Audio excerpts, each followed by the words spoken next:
right, guys. Yeah. I got about 30 minutes. Let's see how far I can go. I actually discovered I missed a big critical piece, very important piece. This global matrix structure is supposed to be, and that's a very important piece which I missed, for transnational strategy.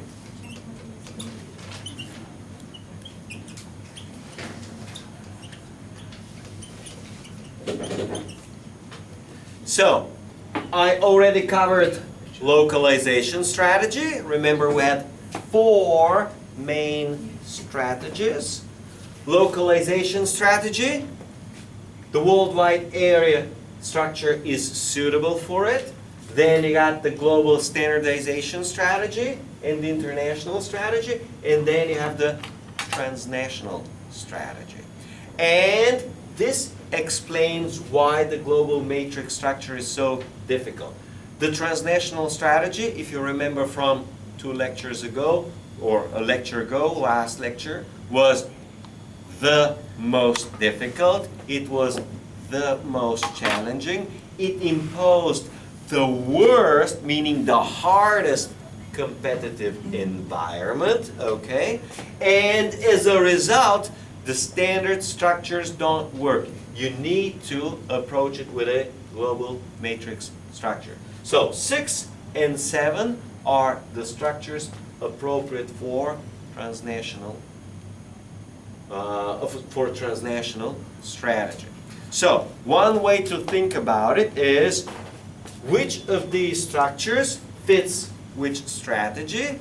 The opposite way to think about it, for each structure, for each strategy, to list which structure is appropriate. And here I missed this extremely important piece, that the global matrix structure is a response to a transnational strategy, trying to avoid the weaknesses of the one, the other, or the third, but at the same time introducing other challenges and difficulties, okay? So you're solving some well-known types of problems, but you're introducing other problems. And in any way, the strategy is extremely difficult. And this transnational strategy, if you remember I was explaining last time, requires the two-way learning. We call this, let me write it out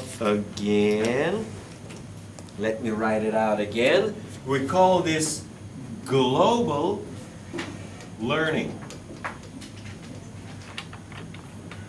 And global learning is the two-way transfer of knowledge which the transnational strategy requires. And the two-way learning is best suited with a matrix structure. Again, it works well for this, but introduces other problems. So it's got its advantages and disadvantages. We say trade-offs. So I did number 1 of organizational structure is centralization. Number 2 is horizontal differentiation. The third component is called integrating mechanisms.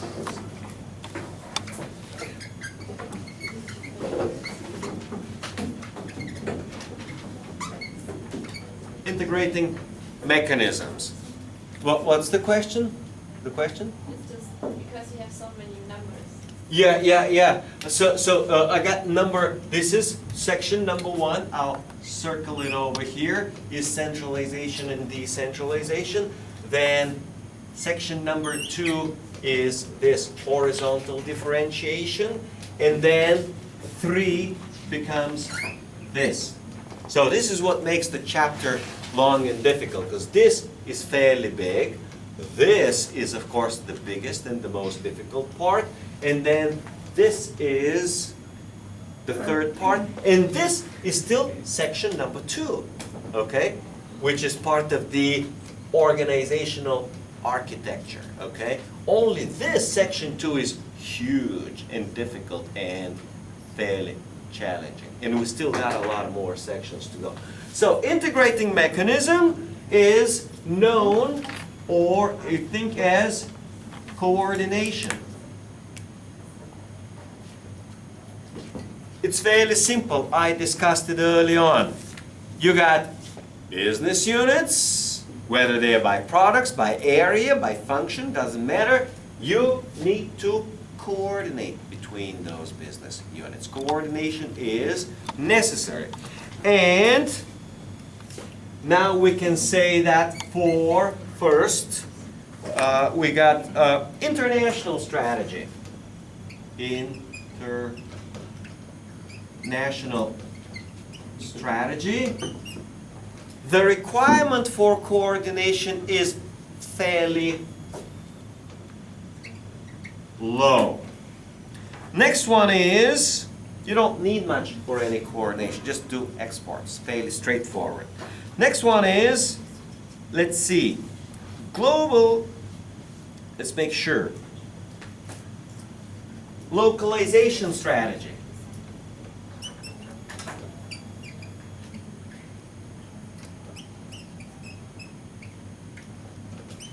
Is also fairly low. Localization, yeah, you have some coordination, no big deal. All right, guys, okay? After 30 minutes, you can have your thing. Next one is global standardization.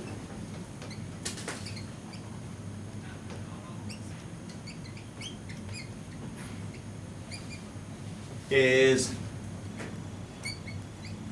medium. So, the requirements for coordination rise. And the highest coordination is required in transnational.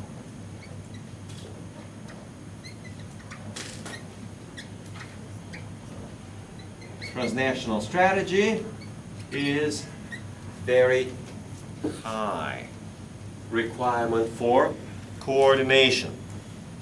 And this is where I explained you also need, on top of everything else, the so-called global learning. Okay? And this transnational strategy, that's why you need the global matrix structure. You need the global matrix structure because you have very high need for coordination.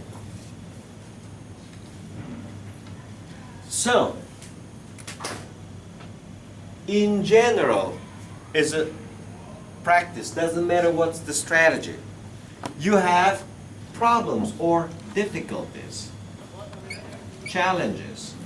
They call them also impediments, difficulties. So, what makes coordination difficult? Number one is subunit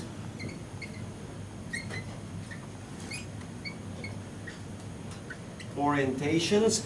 Different subunits have different orientation. Accounting wants one thing, finance wants a completely different thing, product division wants a third thing, sales in Canada wants a fourth thing. So they have very different orientations, and part of it is they have, which is the big problem, different goals.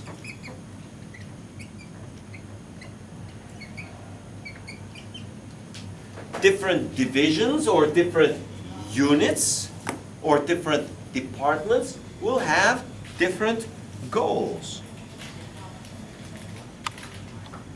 And these difficulties are exacerbated in a global environment. So these are exacerbate means to make worse. So exacerbated by globalization, by going or being global. So if you're global, difficulties multiply. They get a lot worse. So these are the difficulties. Now we get to integrating mechanism. So how do we do integration? Integrating mechanism.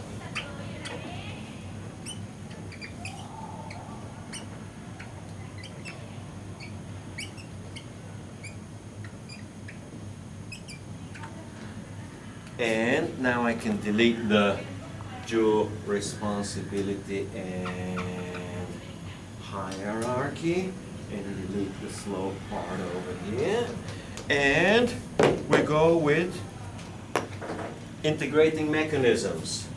Number one, very simple, very straightforward, the oldest, the easiest, but it pretty much doesn't work in international. It's called direct contact.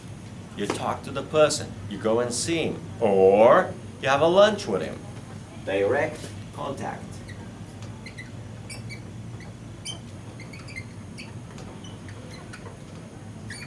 That's how small business works.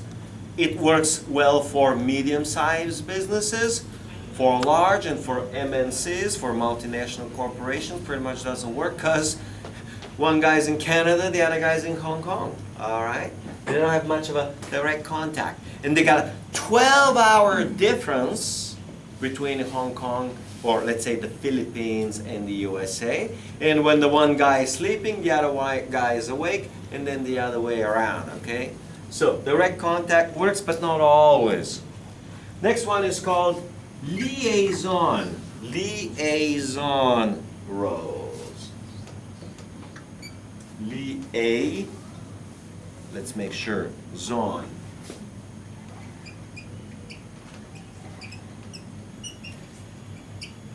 In a liaison role, you're going to put a particular guy, a particular person who's going to be, it's called liaising. To liaise means to make a connection, and it means, well, that's French, basically means to coordinate.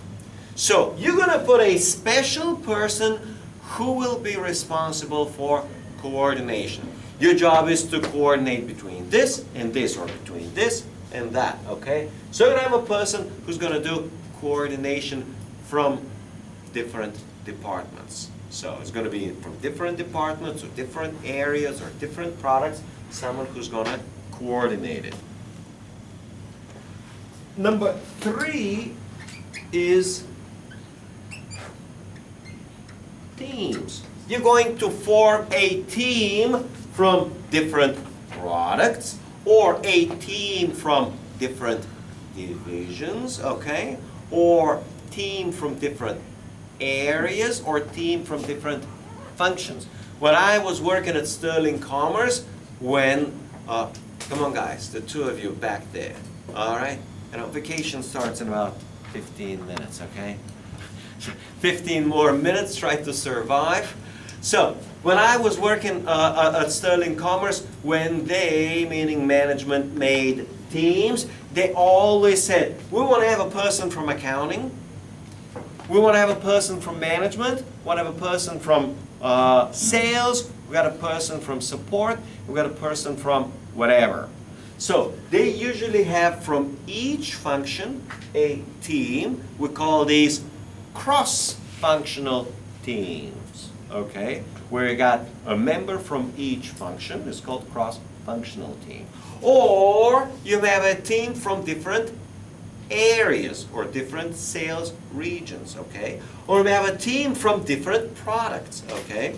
Example where you need coordination would be Apple iOS. Apple iOS is the operating system of iPhone and iPad and iPod, okay? So you're going to have the same operating system iOS, which you want to put on the iPhone and the iPad and the iPod. So you need to coordinate things between the products, between the release of the new products, the new iPod and the new iPad and the new iPhone, okay?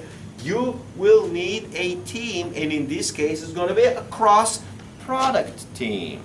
So we're going to have a product from the person from the iPhone and the iPad and the iPod, and they will be on the team during the development of the operating system, okay? So that the iPhone people know what's going on with iOS, but also the iPad people know. And when the iPhone people say, oh, but we need this functionality, then the iPod people will say, oh yeah, but we need that functionality, okay? And then you need to have iTunes, and iTunes should serve equally well iPhone and iPod and iPad, but it should also serve equally well the MacBook, right? The guy playing the MacBook, right? And it should serve also Windows, okay? So you need to have a member from each of these. So you're going to have a Windows person, a MacBook person. So you need a larger team to represent the different products. We call this cross-product team. And you can have teams from different areas. Canadian guys and Asian guys and EMEA, European, Middle East guys. So we're going to be all together and forming a team. And number 4, I already discussed and will not discuss again, is matrix structure.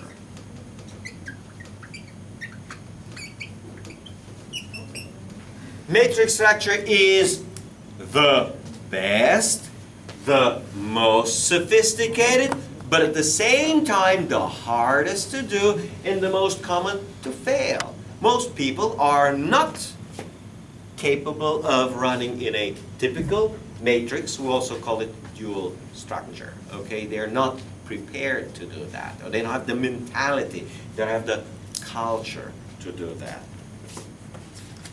And let's see what else. And you also have integrating mechanisms. These are so-called formal.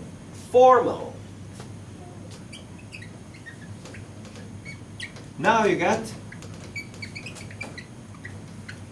informal. And the informal will be basically knowledge network.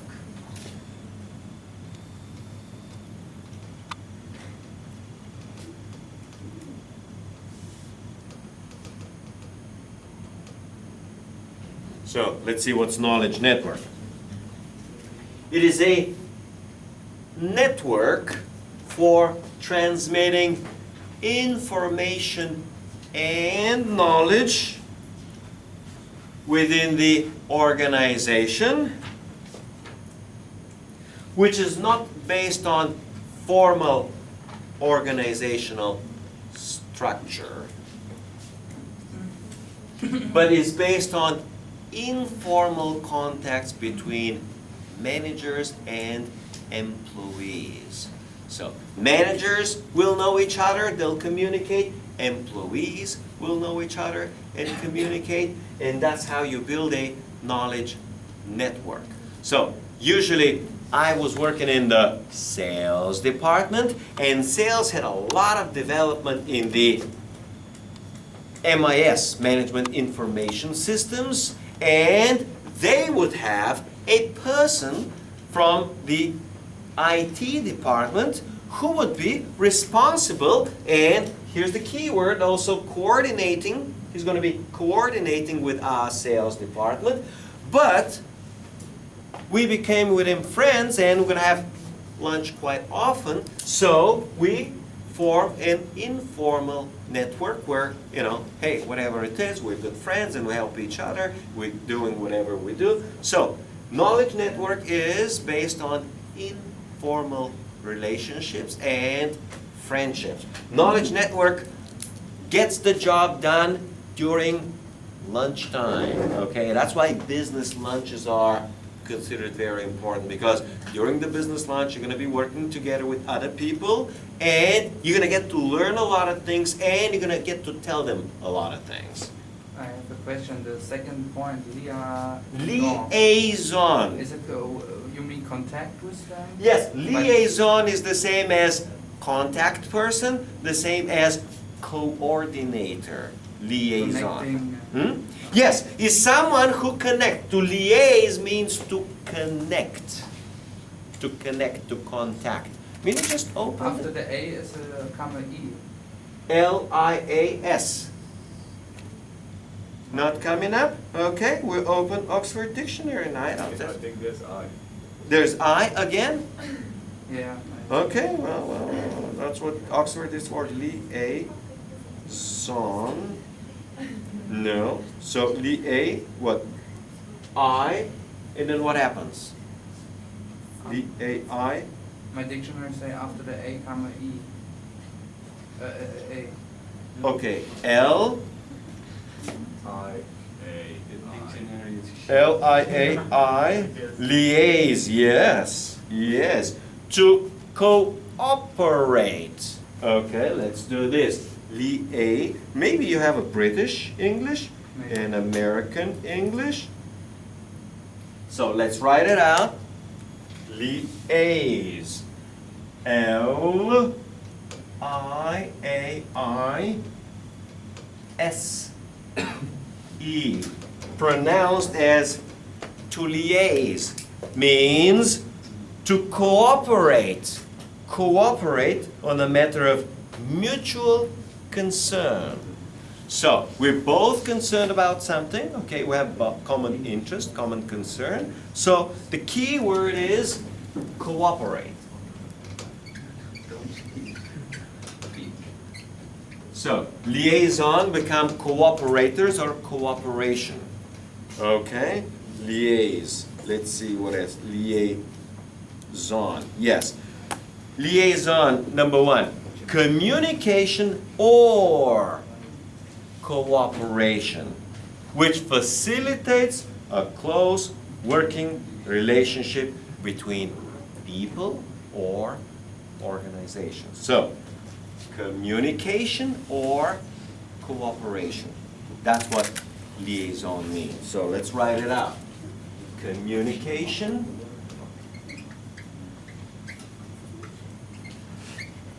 communicate becomes communication. All right? Well, that's why you open, guys, Oxford, right? That's what it's for. All right? Or Duden, right? Okay, so let me see knowledge network, management development program. Okay, so one is knowledge network. Part of it was telecommunication information. Telecom information, but another way in which corporations do this is called management development.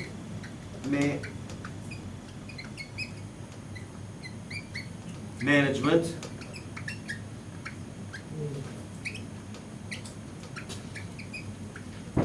development. What happens is you will get managers for 1 week training, okay? And the idea is not so much what the managers will learn during the training, as much as the managers will be in the same room, they'll be together for breakfast and for lunch, they'll be staying together in the same villa, right? So these guys will spend a week together, and during this week they will develop informal relationships and they will develop contacts, which later on when they need, they can just call up, let's say, the Canadian office, or they can call up the other department. So these trainings are not so much to teach and educate a manager on a particular topic as to give them an opportunity to get to know and become friends with their colleagues which are in different areas and doing different things, okay? So that's the more important function over here. Management development programs. All right. And that's section number 2. Now I'm moving to 13.3. Is it no time? Well, we can do, this is a fairly short lecture, sorry, section. We got how many more classes? We got 2 more classes, so we gotta move a little bit forward.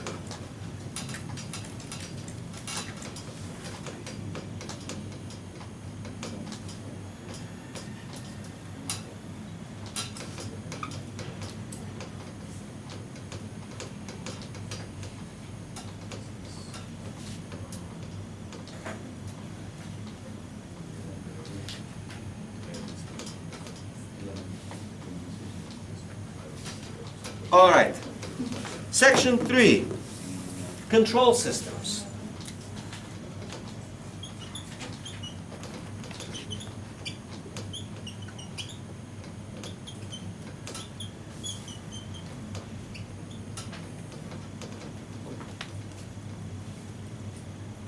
All right.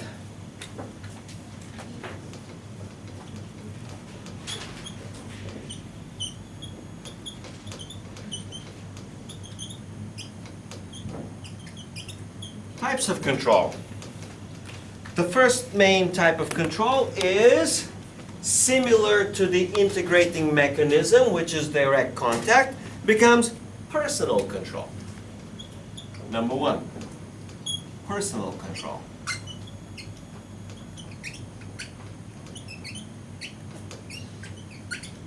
You watch them, what they do. It's simple as that.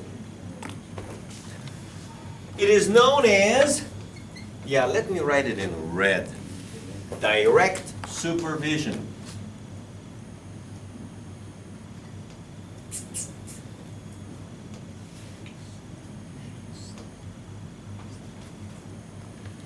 Fairly straightforward.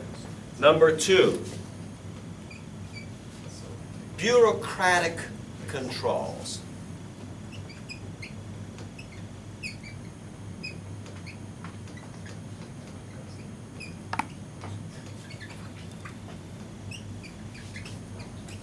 Bureaucratic controls. You have here rules. These are the rules, okay? And you got procedures.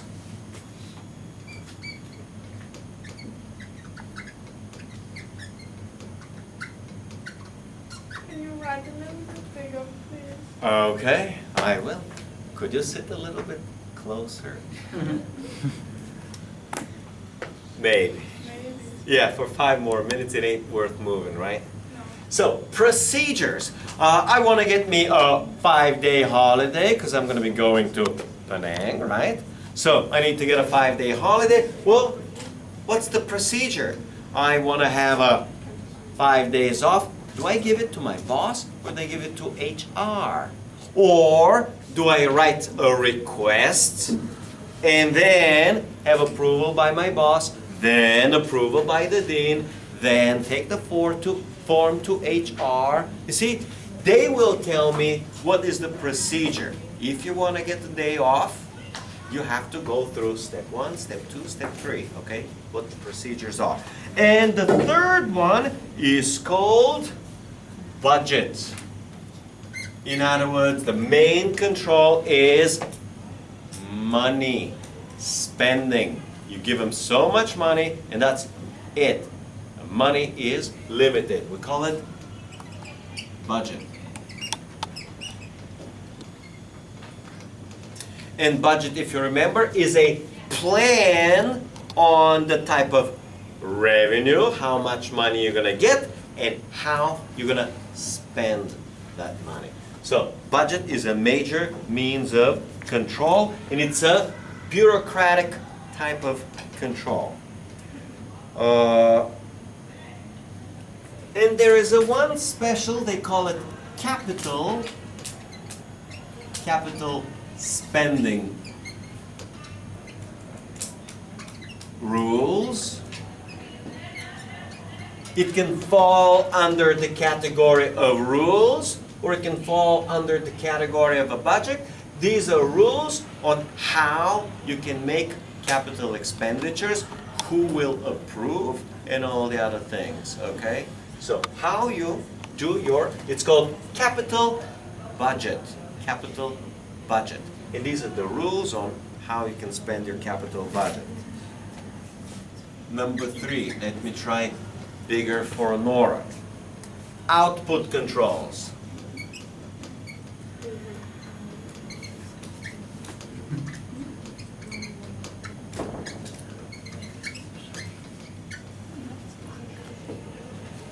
And output controls is what I mentioned early on when I was introducing. You have specific, oh, I'm again writing small. Specific goals. We also call them targets. We also call them a plan. What's your plan? My plan is to sell 12 motorcycles, okay? So we got specific goals, specific plans. So the goals are coming out of plan or targets, okay? And then you have actual performance. So you got a planned and then have actual. Actual performance. So you're planned to sell 20 motorcycles and you sold only 16, okay? Not very good. So you compare what the target was with what you actually did. And if the difference is large, you take, it's called in management, corrective action. Corrective action. Okay, let's write big again. Corrective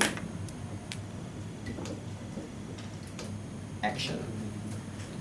Remember in Philippine you say action, right? So, corrective action. Let's see what else. And this type of management is known as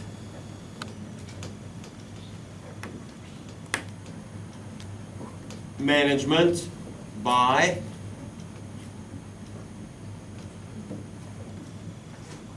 exception. Management by exception is a style of management where if employees' actual performance matches, or we say meets the targets, you don't bother them. You don't worry about it. Management by exception is only when the actual performance is significantly worse than the goals and targets. You start digging in, ask questions, investigate, change the incentives, and do whatever is necessary, meaning do or take corrective action. And the last, number 4, is called cultural controls. All right, guys, fun time. 5 more minutes or 3 more minutes.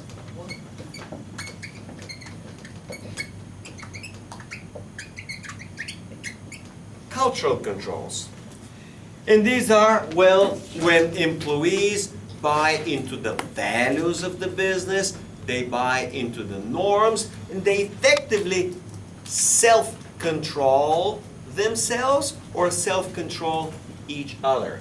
So, culture is the things that are okay to do and the things that are not okay to do. What's acceptable, what's not acceptable, what's common practice. And you may have what's called strong culture or weak culture. Strong culture affects employees significantly, and weak culture doesn't affect it significantly. So, and let's finish up to here. Next time I'm going to cover the second section, which is incentive systems. That's gonna be next time, right? Okay.